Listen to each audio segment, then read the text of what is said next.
ورحمة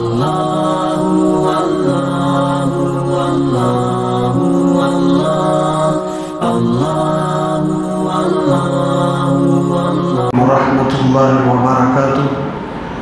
الحمد لله وكفى وسلام على عباده الذين اصطفى. أما بعد فأعوذ بالله من الشيطان الرجيم. بسم الله الرحمن الرحيم. إن الله لا يغفر أن يشرك به ويغفر ما دون ذلك لمن يشاء.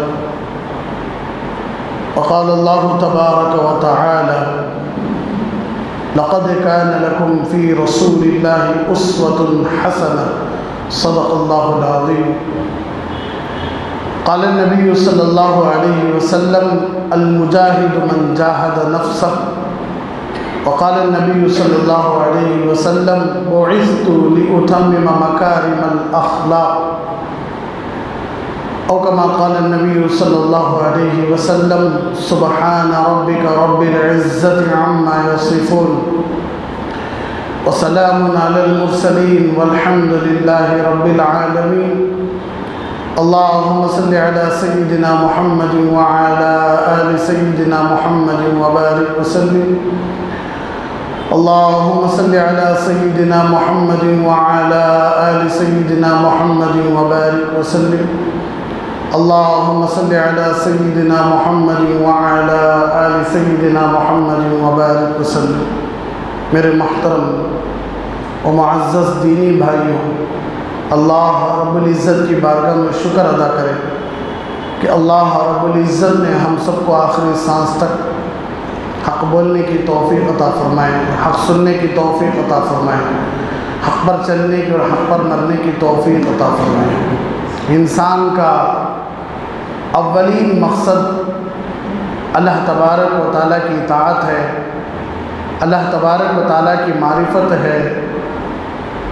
اسی لیے اللہ تبارک و تعالیٰ نے جناب محمد الرسول اللہ صلی اللہ علیہ وسلم کو دنیا میں بھیجا تاکہ اللہ کے نبی صلی اللہ علیہ وسلم اللہ کے بندوں کو اللہ سے جوڑ سکے۔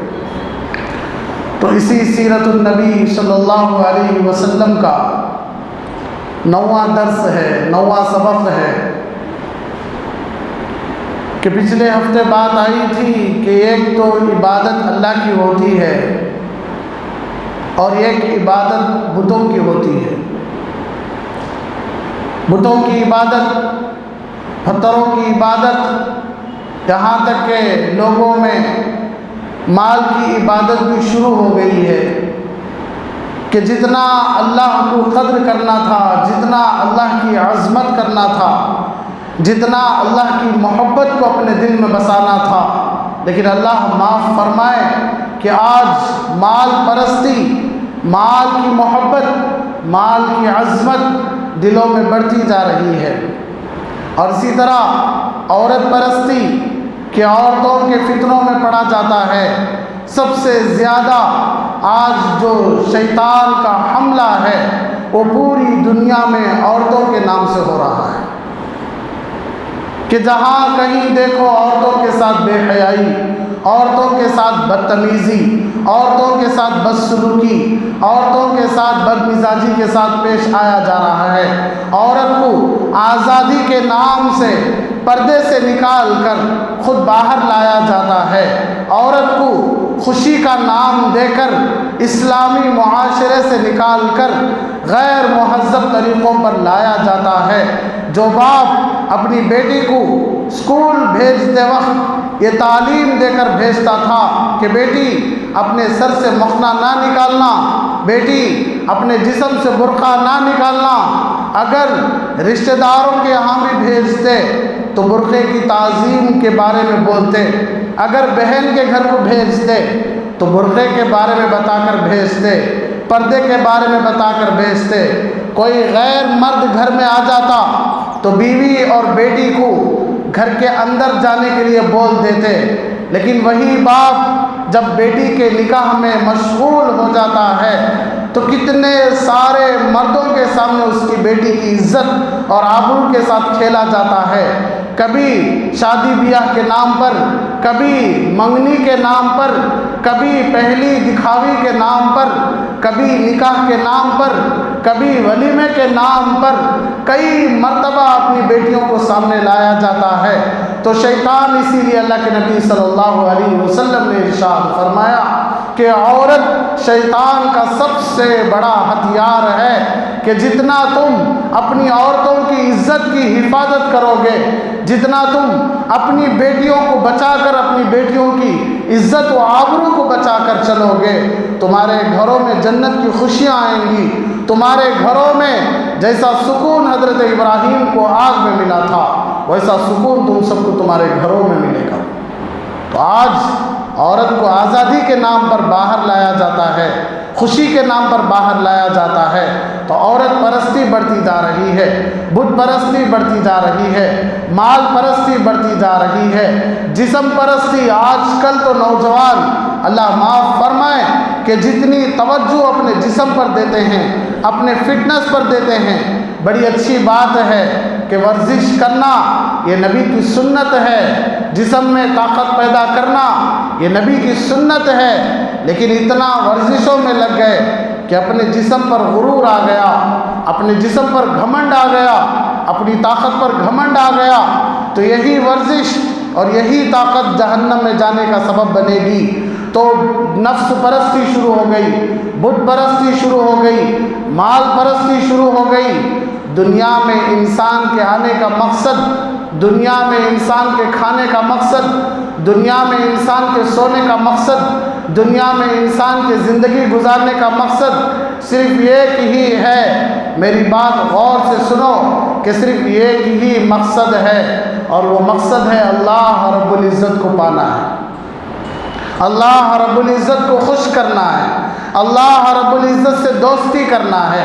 اسی لیے یہ شرک تو حضرت نوح علیہ السلام کے زمانے سے شروع ہوا، مکہ کا شرک عامر ابن لحی کی وجہ سے شروع ہوا، لیکن جو اس کے بارے میں اللہ فرماتے ہیں افرأیت من اتخذ الہہ ہوا، کیا حضور آپ نہیں دیکھتے کہ انسان اپنی خواہشات کو، اپنی دلی خواہشات کو اپنا خدا بنا لیا ہے۔ ہمارے حضرت جی دامت برکاتہم کہنے لگے کہ اللہ کے بعد دنیا میں سب سے زیادہ اگر کسی کی بات مانی جاتی ہے تو وہ دل کی بات مانی جاتی ہے، نفس کی بات مانی جاتی ہے۔ اگر اللہ کے بعد سب سے زیادہ اگر کسی کی پوجا ہوتی ہے تو وہ اپنے نفس کی پوجا ہوتی ہے۔ آدمی جھوٹ اس لیے بولتا ہے کہ اسے جھوٹ میں اچھائی معلوم ہو رہی ہے، آدمی دھوکہ اس لیے دیتا ہے کہ اسے دھوکے میں نفع معلوم ہو رہا ہے، آدمی شراب اس لیے پیتا ہے کہ اسے دل سے سکون مل رہا ہے۔ تو جتنے بھی گناہ کے کام ہو رہے ہیں یہ سب کی وجہ اپنا نفس ہے۔ ہم نے سنا ہے کہ ہمارا سب سے بڑا دشمن شیطان ہے، لیکن شیطان کو شیطان بنانے والا بھی اس کا نفس ہے۔ شیطان کے اندر گھمنڈ پیدا کروانے والا بھی نفس تھا، شیطان کو حضرت آدم علیہ السلام کے سامنے سجدہ کرنے سے روکنے والا اس کا نفس تھا، شیطان کو اللہ کے خلاف کھڑا کرنے والا خود اس کا نفس تھا۔ نفس کہتے ہیں دلی خواہشوں کو کہ جو اندر سے بات کرتا ہے۔ مثال کے طور پر آپ فجر کو اٹھنا چاہتے ہیں، آپ 4 بجے آپ کی نیند ہوشیار ہوتی ہے تو نفس کہتا ہے ابھی بھی اذان کے لیے 1 گھنٹہ باقی ہے اور تھوڑی دیر آرام کر لے۔ تو یہ ہے نفس جو آپ کو تسلی دے کر سلاتا ہے۔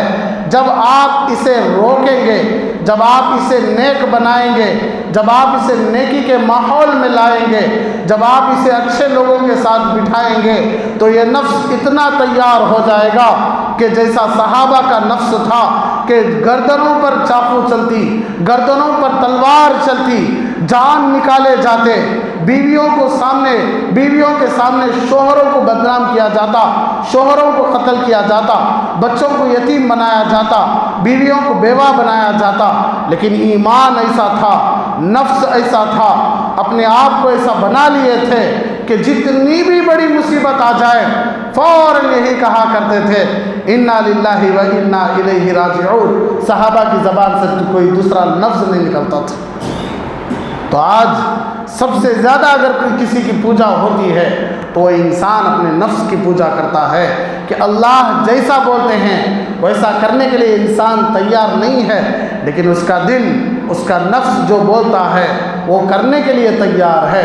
اسی لیے اللہ نے حضرت یونس علیہ السلام سے کہا تھا کہ اے میرے نبی یونس، ایک تمہاری خواہش ہے، ایک تمہارے رب کی خواہش ہے۔ انت ترید و انا ارید، ایک انسان چاہتا ہے، ایک اللہ چاہتے ہیں، ولا یکون الا ما ارید، لیکن یاد رکھو یونس، کبھی بھی انسان کی خواہش پوری نہیں ہوتی۔ اگر خواہش پوری ہو سکتی ہو تو وہ صرف اللہ کی خواہش ہے۔ فَإِن سَلَّمْتَنِي فِي مَا أُرِيدُ، اگر تم اپنی خواہش کو میری خواہش پر قربان کر دو گے، کَفَيْتُكَ فِي مَا تُرِيدُ، جیسا تم چاہو گے ویسی زندگی دینے کے لیے میں تیار ہوں، ویسی جنت دینے کے لیے میں تیار ہوں، ویسی موت دینے کے لیے میں تیار ہوں، جیسی زندگی، جیسی موت، جیسا آرام تم چاہتے ہو میں وہ دینے کے لیے تیار ہوں، لیکن شرط ہے کہ تم اپنی خواہش کو میری خواہش پر لٹایا کرو، اپنی خواہشات کو چھوڑا کرو، اپنی خواہشات جو دل میں ناجائز خواہشیں جو آج اپنے اندر جنم لے رہی ہیں ان کو چھوڑا کرو۔ آج ماں باپ مجبور ہیں، شوہر مجبور ہے، بیویاں مجبور ہیں، بچے مجبور ہیں کہ ان سے گناہ کا کام چھوڑنے نہیں ہو رہا ہے، بہت مشکل ہو گیا ہے۔ جمعہ میں آتے ہیں، اپنے گناہوں سے توبہ کرتے ہیں، اللہ کے سامنے روتے ہیں، گڑ گڑاتے ہیں، لیکن عصر ہوتے ہی پورا کا پورا جو اثر ہوا تھا، بیان کا جو اثر ہوا تھا، دینی باتوں کا جو اثر ہوا تھا، وہ سب ختم ہوتا آتا ہے، اس لیے کہ نفس انسان پر غالب آتا ہے۔ اللہ کے نبی صلی اللہ علیہ وسلم نے اسی لیے حضرت یونس علیہ السلام کی بات ہم سب کو سمجھایا کہ دیکھو، ایک انسان کی خواہش ہوتی ہے، ایک اللہ کی خواہش ہوتی ہے۔ انسان کی خواہشیں سب سے زیادہ 4 چیزوں میں ہوتی ہیں، لیکن وہ 4 چیزوں میں بھی اللہ زیرو بنا کر دکھاتا ہے، اور اللہ کہتا ہے کہ جو تمہاری سب سے بڑی خواہشیں ہیں وہ دنیا میں نہیں ہوئی تو تمہاری خواہش جنت کو پانے کی وہ کیسے ہو سکتی ہے؟ سب سے پہلی خواہش انسان کی یہ ہوتی ہے کہ مجھے موت نہ آئے، میں اپنے گھر کو، میں اپنی دولت کو، میں اپنے بیوی بچوں کو، میں اپنے خاندانوں کو، میں اپنے رشتوں کو چھوڑ کر ہرگز نہ جاؤں، میں زندہ اسی طرح دنیا میں رہوں۔ تو اللہ کے نبی صلی اللہ علیہ وسلم کے بارے میں خود آ گیا، لو کانت تدوم لعہدہا لکان رسول اللہ صلی اللہ علیہ وسلم فیہا مخلد، دنیا میں ہو یا آخرت میں، پوری کائنات میں اگر زندہ رہنے کا اگر کسی کو حق ہے تو وہ میرے اور آپ کے اللہ کو ہے۔ اگر اللہ کسی کو دیتے موقع تو وہ میرے نبی کو دیتے۔ اسی لیے جبرائیل سے کہا گیا موت کے فرشتے کو ساتھ میں بھیج کر کہ جاؤ میرے نبی کو سلام کر کے اندر جانا، نبی بلائے تو اندر جانا ورنہ ایسے ہی باہر آ جانا۔ جبرائیل آئے، اللہ کے نبی صلی اللہ علیہ وسلم کی عمر 60 پر 3 سال تھی۔ اب یہ جو مہینہ آ رہا ہے ربیع الاول کا مہینہ آ رہا ہے، ربیع الاول کی 9 یا 10 یا 12 تاریخ اللہ بہتر جانتا ہے، اللہ کے علاوہ کسی کو نہیں معلوم کہ وہ کون سی تاریخ تھی، لیکن لوگوں نے اپنی طرف سے ایک تاریخ بنا لی کہ 12 ربیع الاول نبی پیدا ہونے کا دن ہے، 12 ربیع الاول نبی دنیا سے جانے کا دن ہے۔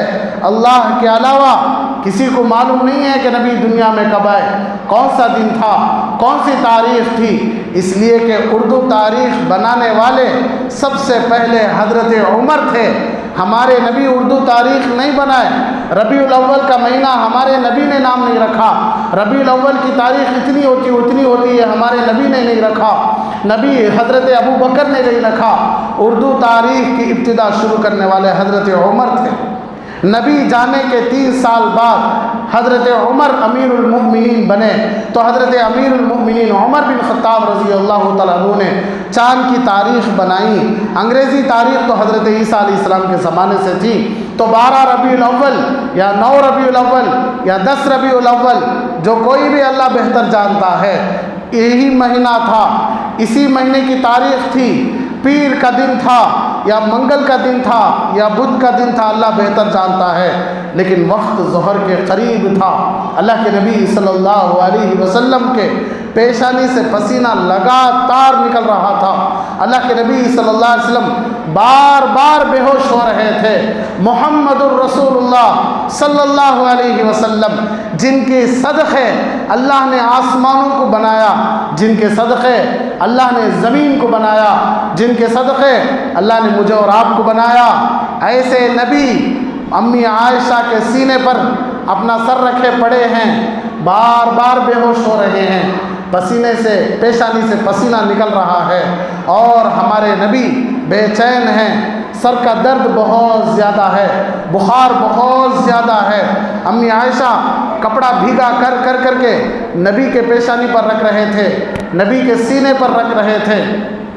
تو جبرائیل علیہ السلام دروازے کے سامنے کھڑے ہو گئے، کہنے لگے السلام علیک یا رسول اللہ، حضور سلام ہو۔ اللہ کے نبی صلی اللہ علیہ وسلم ارشاد فرمایا وعلیک السلام یا جبرائیل، اے جبرائیل وعلیکم السلام، آئیے کیا بات ہے؟ تو جبرائیل نے کہا حضور اللہ آپ سے ملنا چاہتا ہے، حضور اللہ آپ کو اپنے پاس بلانا چاہتا ہے۔ کیسے بھول گئے یہ بات کہ جو اللہ آپ کو رات میں آنکھیں بند کر سکتا ہے، وہ اللہ آپ کی آنکھیں زندگی بھر بند کر سکتا ہے۔ جو اللہ آپ کو اٹھا سکتا ہے، نیند سے اٹھا سکتا ہے، وہ اللہ آپ کو زمین سے بھی اٹھا سکتا ہے۔ کیسے بھول گئے کہ اللہ کے نبی صلی اللہ علیہ وسلم نے فرمایا کہ کیا بات ہے، کیوں اللہ یاد کر رہا ہے؟ تو جبرائیل علیہ السلام نے کہا حضور آپ کی عمر ختم ہو گئی ہے، جو عمر اللہ نے آپ کو دی تھی وہ عمر ختم ہو گئی ہے، اگر آپ اجازت دیں تو موت کا فرشتہ باہر کھڑا ہے۔ موت کا فرشتہ مجھے نہیں پوچھتا، موت کا فرشتہ آپ سے نہیں پوچھتا، پوچھا جا رہا ہے، نبی سے پوچھا جا رہا ہے۔ آپ اجازت دیں تو اندر آؤں گا، اگر آپ اجازت نہیں دیں تو باہر سے چلا جاؤں گا۔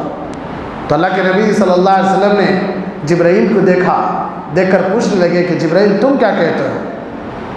تو جبرائیل علیہ السلام نے کہا میں کیا جانوں، آپ ہیں اور آپ کے اللہ ہیں، آپ کے اللہ آپ کے ملاقات میں ہیں۔ تو اللہ کے نبی صلی اللہ علیہ وسلم نے فوراً ایک سوال اٹھا لیا کہ جس طرح باپ اپنے بچوں کی، ماں اپنے بچوں کی فکر کرتے ہیں، اسی طرح ہمارے نبی نے ہماری فکر کے بارے میں پوچھ لیا کہ حضور میں جبرائیل میں آنے کے لیے تیار ہوں، لیکن میرے اللہ سے پوچھ کر آؤ کہ میرے آ جانے کے بعد میری امت جو قیامت تک آئے گی ان کا کیا حال ہے؟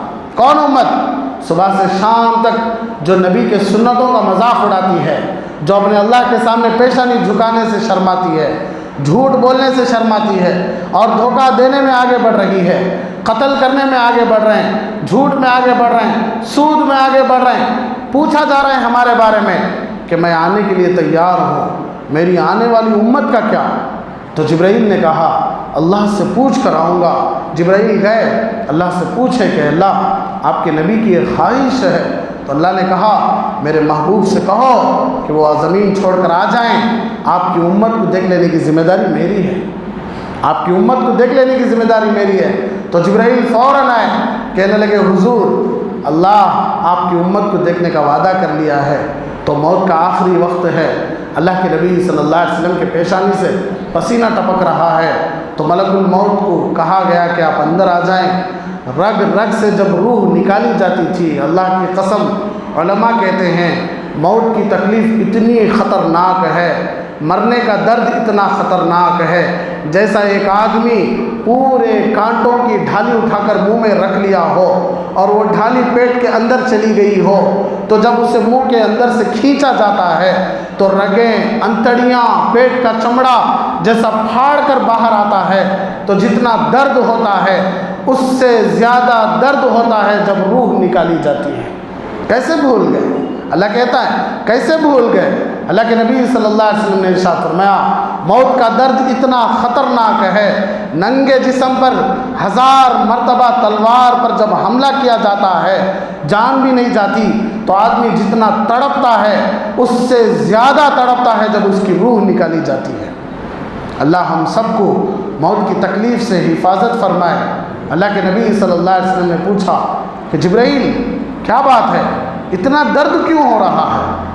تو ملک الموت کہنے لگے کہ اللہ کے نبی صلی اللہ علیہ وسلم آپ کو میں دنیا میں سب سے زیادہ آہستہ آپ کی روح نکال رہا ہوں، ایسی آپ کی روح نکال رہا ہوں جیسا آٹے میں سے بال نکالا جاتا ہے تو کوئی طاقت کی ضرورت نہیں پڑتی، اس طرح آپ کی روح نکال رہا ہوں۔ تو میرے اور آپ کے نبی کو اتنا درد ہو سکتا ہے موت کا، تو میرا کیا حال ہے، آپ کا کیا حال ہے؟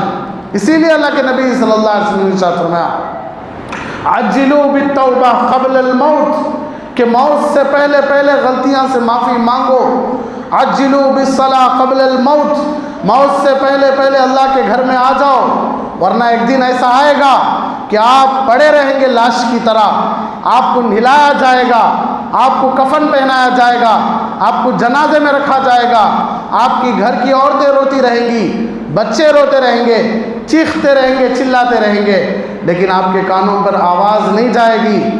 آپ کو مسجد میں لایا جائے گا، رکھا جائے گا، نماز جنازہ پڑھی جائے گی۔ کیا مذاق ہے زندگی کہ ہم نے مذاق بنا لیا زندگی کو، کہ اللہ کے نبی صلی اللہ علیہ وسلم 60 پر 3 سالہ زندگی اتنے تکلیفوں میں، اتنے مشقتوں میں، اتنی غریبی میں، اتنی تنگحالی میں زندگی گزار کے چلے گی۔ امت آج اپنی دنیا کو جنت بنانا چاہتی ہے، اپنی زندگی کو جنت بنانا چاہتی ہے، ہر ایک دوسرے کو سدھارنے میں لگا ہوا ہے، خود اپنے آپ کی زندگی برباد ہے۔ آدمی دوسروں کے بیٹوں کو نام رکھتا ہے، خود کا بیٹا اللہ سے دور ہے۔ آدمی دوسروں کی بیویوں کو غلط کہتا ہے، خود کی بیوی اللہ کے سامنے سجدہ نہیں کرتی۔ آدمی دوسروں کے ماں باپ کو غلط بنا رہا ہے، خود کے ماں باپ زندگی میں کبھی بھی سر پر ٹوپی اور چہرے پر مکھنا نہیں ڈالے، تو دوسروں کو سدھرنا کی فکر، دوسروں کو بدلانے کی فکر زیادہ ہے، خود کا گھرانہ جہنم کے قریب جا رہا ہے۔ تو کتنی پیاری بات اللہ کے نبی صلی اللہ علیہ وسلم نے ارشاد فرمایا عجلوا، جلدی کرو، بالتوبہ، اللہ سے معافی مانگنے میں۔ کیوں؟ قبل الموت، تمہاری جو سانس چڑھ رہی ہے، اتر رہی ہے، اور یہ جو دل کی دھڑکنیں ہیں یہ روزانہ اشارہ دیتی ہیں کہ تمہاری زندگی کا وقت جلدی جلدی جا رہا ہے۔ تو اگر دنیا میں جینے کا حق کسی کو ہوتا تو میرے اور آپ کے نبی کو ہوتا، لیکن اللہ کے نبی صلی اللہ علیہ وسلم کو بھی موت دے کر آسمانوں پر لے کر جایا جا رہا ہے۔ قرآن شاہد ہے انک میت و انہم میتون، کہ حضور صلی اللہ علیہ وسلم آپ کو بھی اس موت کی گلی سے گزرنا ہے اور سب کو بھی اس موت کی گلی سے گزرنا ہے۔ تو انسان کی پہلی خواہش ہوتی ہے کہ میں زندہ رہوں۔ اللہ نے موت دے کر بڑے بڑے بادشاہوں کو، بڑے بڑے طاقتوروں کو، بڑے بڑے حکمرانوں کو ایسی اللہ نے موت دے کر عبرت کا نشان بنا دیا۔ اللہ نے کہا کہ اگر پوری کائنات میں کوئی زبردست ہو سکتا ہے تو وہ صرف اور صرف آپ کا اللہ ہو سکتا ہے۔ فرعون جیسا ظالم موت کے وقت تڑپنے لگا، قارون جیسا ظالم جب زمین اسے کھینچ رہی تھی رونے لگا، شداد جیسا ظالم جب اپنی بنائی ہوئی خود جنت پر قدم رکھنے گیا تو جب ملک الموت آ کر پکڑے تو رونے لگا، گڑ گڑانے لگا، معافیا مانگنے لگا۔ جب موت آتی ہے تو اچھے اچھے کیسا گئے ہیں یہ خود ان کو معلوم ہے، لیکن اس کا تجربہ جب ہمارے ساتھ ایسا ہوتا ہے تو معلوم ہوتا ہے کہ موت کتنی خطرناک چیز ہے۔ اللہ کہتا ہے کہ تیری سب سے پہلی خواہش ناکام ہو گئی۔ دوسری خواہش انسان کی کہ میں جوان رہوں، بوڑھا نہ ہو جاؤں، میرے انتڑیاں کمزور نہ بن جائیں، میرے بال سفید نہ ہو جائیں، میرے جسم میں طاقت ایسے ہی رہے۔ کتنے لوگ ایسے تھے جو جوانی سے بڑی محبت کرتے تھے، لیکن بوڑھاپے نے آ کر ان پر ایسا حملہ کیا کہ پوری جوانی کی عیاشی اتر گئی۔ اللہ نے کہا تمہاری دوسری خواہش بھی گئی کہ تم جوان رہنا چاہتے تھے، لیکن بوڑھاپا ایسا آ کر دستک دیا کہ تم دروازہ کھولنے کے لیے مجبور ہو گئے، بیماری نے آ کر جگہ پکڑا۔ انسان کی تیسری خواہش ہے کہ میں ہمیشہ صحت مند رہوں، مجھے بیماریاں آ کر حملہ نہ کریں، لیکن اللہ رب العزت اپنی مرضی کے مالک ہیں، جسے چاہتے ہیں بیماری دیتے ہیں، جسے چاہتے ہیں شفا دیتے ہیں، تو بیماری سے بھی کوئی بچ نہیں سکتا۔ انسان کی چوتھی خواہش کہ میں سب سے بڑا امیر رہوں، مالدار رہوں، دولت والا بن کر رہوں، لیکن اللہ نے یہ بھی بتا کر دے دیا کہ محنت مزدوری کرنے والے 25 سال سے ابھی بھی محنت مزدوری کر رہے ہیں لیکن آج تک مالدار نہیں بنے، غلط سلط کمانے والے دن بدن بڑھتے جا رہے ہیں۔ اللہ بول رہا ہے کہ قُل لَا يَسْتَوِي الْخَبِيثُ وَالطَّيِّبُ وَلَوْ أَعْجَبَكَ كَثْرَةُ الْخَبِيثِ کہ حلال چاہتے ہو تو حلال کم ملے گا، حرام چاہتے ہو تو بہت زیادہ ملے گا، لیکن حرام کو دیکھ کر دھوکے میں نہ پڑ جانا کہ وَلَوْ أَعْجَبَكَ كَثْرَةُ الْخَبِيثِ کہ حرام کو دیکھ کر کبھی بھی دھوکے میں نہ پڑ جانا۔ وہ دولت، وہ شہرت، وہ عزت، یہ صرف نامی چیزیں ہیں۔ تو انسان کی 4 خواہشیں ہیں کہ میں زندہ رہوں، میں جوان رہوں، میں صحت مند رہوں، میں مالدار رہوں۔ اللہ نے یہ 4 خواہشیں پوری نہیں کر کے اللہ نے یہ اعلان کر دیا کہ میں موت دے سکتا ہوں، میں جوانی کو ختم کر سکتا ہوں، میں بیماریاں لا سکتا ہوں، میں غریبی لا سکتا ہوں۔ تو یاد رکھ لو، میری خواہش پر زندگی گزارو گے، رب چاہی زندگی گزارو گے، من چاہی زندگی چھوڑ دو گے، تو جیسی زندگی آپ چاہ رہے ہیں موت کے بعد اسی زندگی میں دینے کے لیے تیار ہوں، لیکن شرط ہے کہ اپنے نفس کی پوجا چھوڑو۔ بتوں کی پوجا کم ہوتی ہے، مورتیوں کی پوجا کم ہوتی ہے، بت پرستی کم ہوتی ہے، لیکن انسان سب سے زیادہ اگر سنتا ہے تو اپنے دل کی سنتا ہے۔ اللہ کہتے ہیں دل کی بھی نہیں، اپنی گندی خواہشات کی نہیں، میری سنو کہ اللہ کیا کہتا ہے، کہ آپ کو پیدا کرنے والا اللہ ہے، آپ کو زندہ رکھنے والا اللہ ہے، آپ کو کھلانے والا اللہ ہے، آپ کو پلانے والا اللہ ہے، آپ کی زندگی کی ایک ایک سانس اللہ کی دی ہوئی نعمت ہے۔ تو اللہ کہتا ہے رب چاہی زندگی گزارو، من چاہی موت، من چاہی قبر، من چاہی جنت دینے کے لیے تیار ہوں۔ تو اللہ کے نبی صلی اللہ علیہ وسلم نے اپنی امت کو یہی تعلیم دی کہ اذا صلحت صلح جسد الکل و اذا فسدت فسد الجسد کلہ، کہ یہ جسم میں خون کا لوتھڑا ہے، ٹکڑا ہے، جب وہ بن جاتا ہے تو انسان پورا کا پورا بن جاتا ہے، انسان کے کام اچھے بن جاتے ہیں۔ جب وہ بگڑتا ہے تو انسان پورا کا پورا بگڑ جاتا ہے۔ کہ جمعہ ہے، کتنا قریب ہو کر بیٹھے ہیں، اللہ کرے کہ آپ کے دل بھی ایسے قریب کر دے، لیکن اللہ کی قسم میں اس بات پر جھوٹ نہیں ہوں کہ آپ قریب تو بیٹھے ہیں، لیکن بہت سارے ان میں ایسے ہیں جن کے دل ایک دوسرے سے نہیں ملتے، جو جسم سے تو بازو بیٹھ گئے ہیں کہ دشمن کے بازو بیٹھ گئے، دوست کے بازو بیٹھ گئے، لیکن دل بھی ابھی بھی ان سے دور ہے، دل دور ہے۔ اللہ کہتا ہے کہ جسم سے قریب ہو کر کیا فائدہ، مدد اللہ کی اس وقت آتی ہے، مسلمانوں کو اللہ اس وقت بلندی دیتا ہے، مسلمانوں کو اللہ عزت اس وقت دیتا ہے، مسلمانوں کو اللہ مقام اس وقت دیتا ہے جب دل ایک ہوں کہ مسجد میں بیٹھ کر امام ایک ہے، مقتدی سب ایک ہیں۔ اللہ نے یہ فیصلہ کر دیا کہ ایک امام ہے، اتنے سارے مقتدی ایک ساتھ جھکتے ہو، ایک ساتھ اٹھتے ہو، ایک ساتھ اللہ کے سامنے سجدہ کرتے ہو، تو آپ کے دل کیوں ایک نہیں ہیں؟ صحابہ یہی تو تھے، 1,00,000 سے زیادہ، رام سمندرم تو 600 یا 650 گھروں کا نام ہے۔ صحابہ 1,00,000 سے زیادہ تھے۔ اللہ کے نبی صلی اللہ علیہ وسلم نے ارشاد فرمایا کہ میرے صحابہ ستاروں کے مانند ہے، میرے صحابہ کا ایک بھی دل مسلمان کے بارے میں خراب نہیں تھا۔ ابرہم قلوبا، صحابہ کے دل پاک ہوتے تھے۔ اگر یہ کام اتنا مشکل ہوتا تو اللہ کیوں دیتا کہ دلوں کو پاک رکھنے کا کام اللہ مشکل ہوتا تو اللہ کیوں کام دیتا کہ اپنے دلوں کو پاک رکھو؟ اللہ کیوں بولتا؟ جس طرح اللہ 50 نمازیں دینے کے بعد اللہ نے یہ غور کر کے، اللہ نے یہ فکر کر کے کہ میری امت 50 نمازیں نہیں پڑھ سکتی، اس لیے اللہ نے 5 نمازیں دی۔ اللہ پہلی امتوں کو 2 مہینے، 3 مہینے، 4 مہینے روزے فرض کیا، لیکن اللہ نے اس امت کو 30 دن کے روزے رکھے۔ غریبوں پر زکوٰۃ نہیں رکھا، مالداروں پر زکوٰۃ رکھا، غریبوں پر حج نہیں رکھا، مالداروں پر حج رکھا۔ اور مالدار بھی وہ جو جانے کی طاقت رکھتے ہیں، جن کے پاس پیسے خرچ کرنے کی طاقت ہے، جسم ساتھ دے رہا ہے، گھر کو خرچہ دے سکتے ہیں، ایسے لوگ حج کر سکتے ہیں، ورنہ ایسے لوگوں کو حج کرنے کی ضرورت نہیں۔ تو اللہ ہر کام میں اللہ نے انسان کی سہولت کو دیکھ کر انسان کو کام دیے تو اللہ نے انسان کو یہ بھی کام دیا. اللہ نے کہا اپنے دلوں کو پاک رکھو، اپنے دلوں کو جوڑو، اپنے دلوں کو خراب مت کرو، مسلمان ایک بنو. اس لیے بار بار اللہ نے کہا وَاعْتَصِمُوا بِحَبْلِ اللَّهِ جَمِيعًا.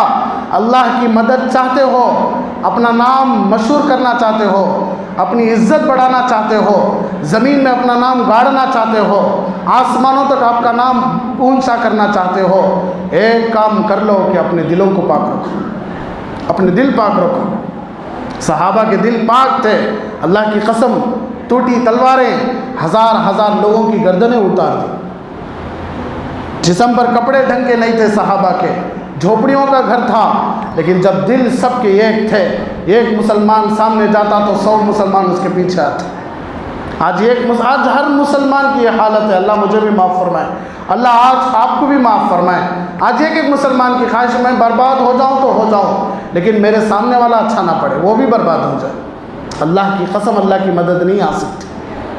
اسی لیے کل ہمارے حضرت سے میں بات کر رہا تھا تو ہمارے حضرت نے مجھے کہا کہ آج مسلمانوں کی حکومت صرف 4 جگہ ہے: مسجد، قبرستان، عیدگاہ، مدرسہ. اس کے علاوہ کہیں بھی مسلمانوں کی حکمرانی نہیں.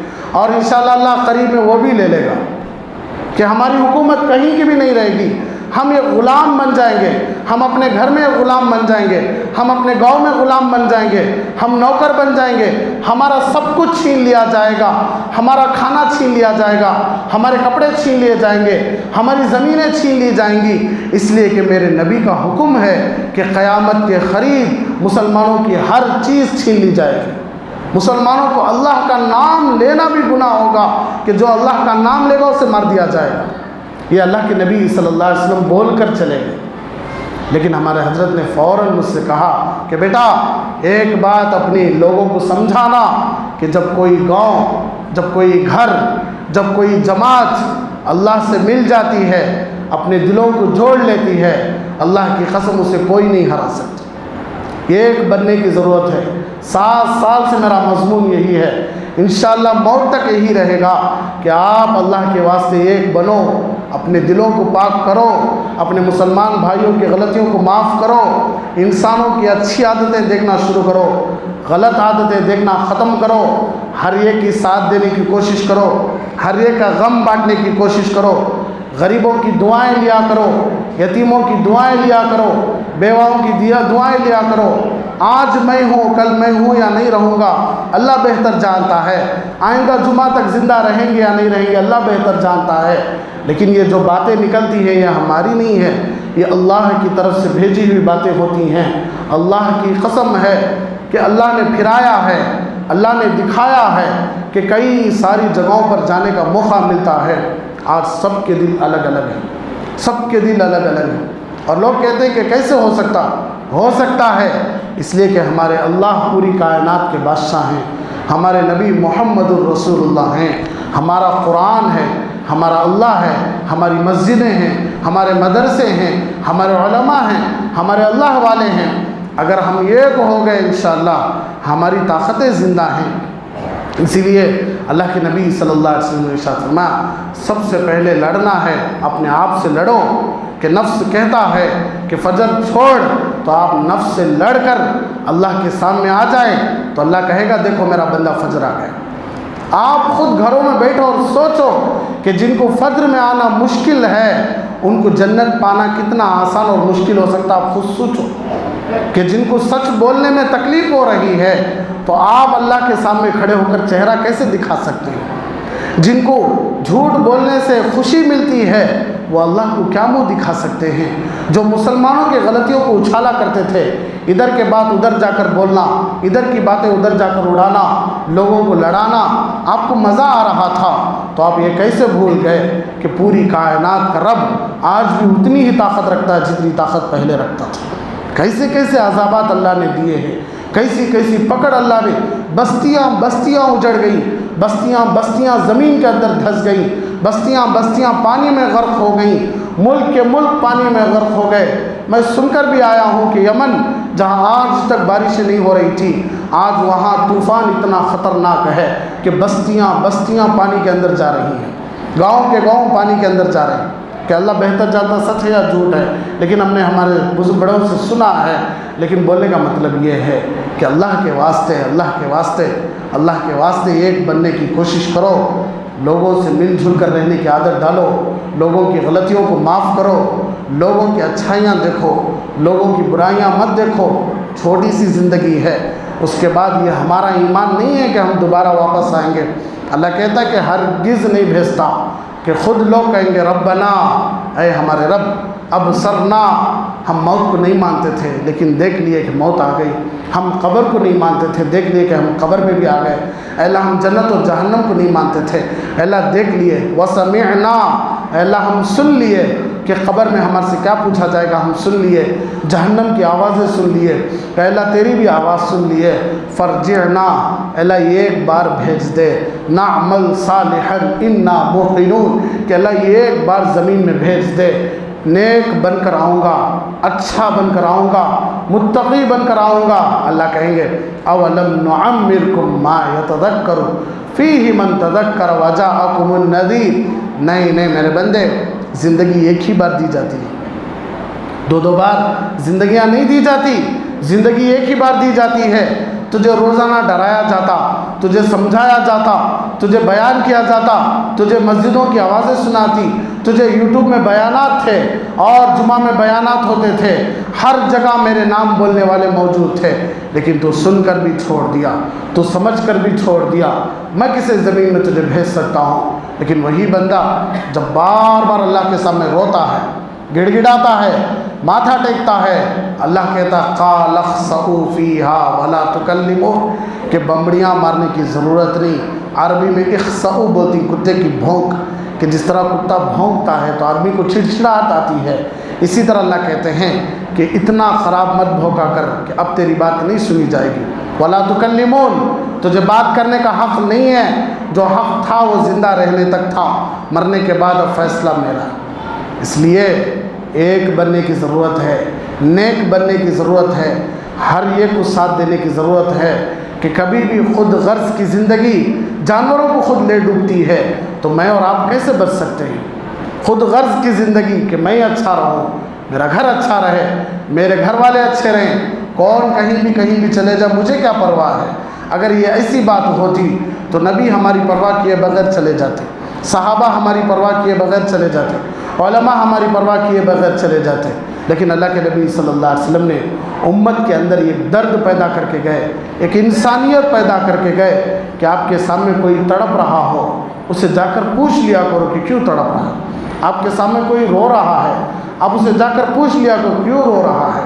اس لیے شیخ الاسلام مفتی تقی عثمانی صاحب دامت برکاتہم نے کہا کہ ایک غم زدہ آدمی، ایک بیزار سے بیٹھا ہوا آدمی، اگر اسے جا کر بیٹھ کر اس کے سامنے پیار سے ایک چار باتیں کر کے اسے تسلی دے کر آ گئے، تو 30 دن مدینۃ المنورہ میں، مسجد نبوی میں، رمضان میں اعتکاف بیٹھنے کی وجہ سے جو ثواب ملتا ہے، وہ ایک مسلمان بھائی کو 4 میٹھے باتیں کرنے سے اللہ دے دیتا ہے۔ آج مائیں محبت کی بات کے لیے بچوں سے تڑپ رہے ہیں، باپ بچہ آ کر بات کرتا ہے یہ سمجھ کر انتظار کر رہے ہیں، بیویاں گھروں میں انتظار کر رہے ہیں کہ چھوٹے چھوٹے معصوم بچے، باپ موبائل اٹھا کر صوفے پر پڑا ہوا ہے، چھوٹے چھوٹے بچے کھلونوں سے کھیل لے رہے ہیں، کہ باپ کھلانا تھا، باپ ہنسانا تھا، باپ مزاح کرنا تھا، بچے کو گھر میں ہنسانا تھا، لیکن باپ ایک کونے میں موبائل ہے، ماں ایک کونے میں ہے، بڑا بھائی ایک کونے میں ہے، چھوٹے چھوٹے معصوم بچے گلیوں میں ہیں۔ یہ انسانیت نہیں ہے، اپنے اندر انسانیت پیدا کرو، ورنہ ایک دن ایسا آ جائے گا کہ ہم چلتی پھرتی مشن بن جائیں گے، کہ ہمارے آنکھوں سے آنسو مر جائیں گے، ہمارے اندر کا دل مر جائے گا، ہمارے اندر انسانیت نہیں رہے گی، اور اسی حالت میں ہم دنیا سے چلے جائیں۔ اس لیے امی ابا کو خوش کر کے دیکھو کہ اس میں کتنا سکون ملتا ہے۔ کئی دن سے احادیث بھی چل رہے ہیں فجر میں، کہ کوئی آدمی محبت سے اپنے بچوں کو، اپنی بیوی کو ہاتھ میں نوالا اٹھا کر کھلاتا ہے، یہ سب سے بڑا صدقہ ہے اور سب سے بڑا نیکی کا کام ہے۔ کہ کوئی آدمی باہر خوب پیسہ خرچ کر رہا ہے، لیکن اس کے بچے کھانا کھانے کے لیے تڑپ رہے ہیں، اس کی بیوی باسی کھانے کھا کر زندگی گزار رہی ہے، لیکن وہ تو باہر بہت بڑا سخی بنتا پھر رہا ہے۔ اللہ کے نبی صلی اللہ علیہ وسلم نے ارشاد فرمایا کہ رتی برابر بھی فائدہ نہیں ہے۔ تو محبت کی ضرورت ہے، ایک بننے کی ضرورت ہے، سب مل کر رہنے کی ضرورت ہے کہ ایک دوسروں کو برباد کرنا، ایک دوسروں کو غلط سمجھنا، ایک دوسروں کی کمیاں نکالنا چھوڑو، نیک بنو، ایک بنو۔ آپ گواہ رہو، مسجد ہے، اللہ کا گھر ہے، اللہ کے گھر میں بیٹھ کر پورے اعتماد کے ساتھ بول رہا ہوں کہ آپ ایک بنو۔ اللہ کی ذات سے امید ہے کہ زندہ ہوں یا نہ ہوں، اللہ بہتر جانتا ہے، لیکن ایک دن ایسا آئے گا کہ آپ ایک بنیں گے تو انشاءاللہ ہمیں کوئی بھی ہرانے والا نہیں ہے، ہمیں کوئی بھی ہماری زمینیں کھینچنے والا نہیں ہے، ہمیں کوئی بھی ہمارا حق چھیننے والا نہیں ہے۔ ہم خوشی خوشی اللہ کی زمین پر خوشی خوشی زندگی گزار سکتے ہیں، لیکن جب ہمارے دل الگ ہوتے ہیں، جب ہم الگ ہو جاتے ہیں، جب ہم سب الگ ہو جاتے ہیں تو اللہ کی مددیں۔ اس لیے علماء نے کتنی اچھی بات سے مثال سمجھائی ہے کہ جب تک ہرنی یا بکری اپنے پوری جماعت کے ساتھ مل کر ہوتی ہے، شیر کو حملہ کرنے کی ہمت نہیں ہوتی، جب وہی بکری، وہی ہرنی یا کوئی گائے بیل بکری جب اپنی جماعت سے الگ ہوتی ہے تو سب سے پہلا حملہ اسی پر ہوتا ہے۔ اسی لیے اللہ کے نبی صلی اللہ علیہ وسلم ارشاد فرمایا ید اللہ علی الجماعہ، کہ پوری جماعت پر اللہ کا ہاتھ ہوتا ہے۔ کہ لوگ ہیں، انسانی غلطیاں ہوتے ہیں، انسانی غلطیوں کو معاف کرنے کی عادت ڈالو۔ ہم فرشتے نہیں، انبیاء نہیں، ہم سے غلطیاں ہوتی ہیں، لیکن اس کا یہ مطلب نہیں کہ آپ ہم سے دور ہو جائیں، مسجد والوں سے دور ہو جائیں، ذمہ داروں سے دور ہو جائیں، ماں باپ سے دور ہو جائیں، رشتہ داروں سے دور ہو جائیں۔ یہ انسانیت نہیں، غلطیوں کو معاف کرنے کی عادت ڈالو، انشاءاللہ اللہ آپ کو ضرور معاف کر کے جنت میں داخلہ دے گا۔ تو یہ ہمارے نبی نے ہم سب کو سبق دیا ہے۔ تو یہ سیرت النبی صلی اللہ علیہ وسلم کا 9واں درس ہے، 9واں سبق ہے۔ اس سبق سے ہمارے نبی نے ہمیں یہ نصیحت سمجھائی ہے کہ جب تک آپ ایک دل والے بن کے رہو گے، اللہ کی قسم آپ پر اللہ کی مدد آتی رہے گی۔ جب آپ کے دل الگ ہو جائیں گے، آپ مسجد میں بھی آ جاؤ، رو رو کر دعائیں کرو، لیکن اللہ کہے گا ان کے دل ملے نہیں، ان کی دعائیں سننے کی ضرورت ہے۔ اس لیے اپنی غلطیوں کی اللہ سے توبہ کرو، جن سے بھی لڑ لیے ہیں ان سے دوستی کرو، ماں باپ سے بات چھوڑ لی ہے، جا کر اللہ کے واسطے ماں باپ سے بات کرو، بھائی بہنوں سے لڑ لیے ہیں، اللہ کے واسطے کہتا ہوں کہ فون کر کے بات کر لیا کرو، صرف سلام کر کے ایک خیر خیریت پوچھ لیا کرو، کہ آپ خود دیکھو گے کہ وہ پریشان ہو جائیں گے، تعجب ہو جائیں گے کہ 1 سال کے بعد مجھے فون کر رہا ہے۔ محبت سے بات کریں گے، پیار سے بات کریں گے۔ لوگ محبت کے بھوکے ہیں، آج ہمیں مسئلے مسائل فتوے غلط سلط باتوں پر پڑ گئے ہیں۔ لوگوں کو محبت دینے کی ضرورت ہے، لوگوں کو قریب کرنے کی ضرورت ہے۔ اللہ سے دعا ہے کہ اللہ رب العزت ہم سب کو آخری سانس تک محبت کے ساتھ جینے کی، محبت کے ساتھ مرنے کی توفیق عطا فرمائے۔ آمین وآخر دعوانا الحمدللہ رب العالمین۔ بڑا سنگم ہے یہ علم اور انوار نبوت کا، یہاں سے فیض ملتا ہے شریعت کا، طریقت کا۔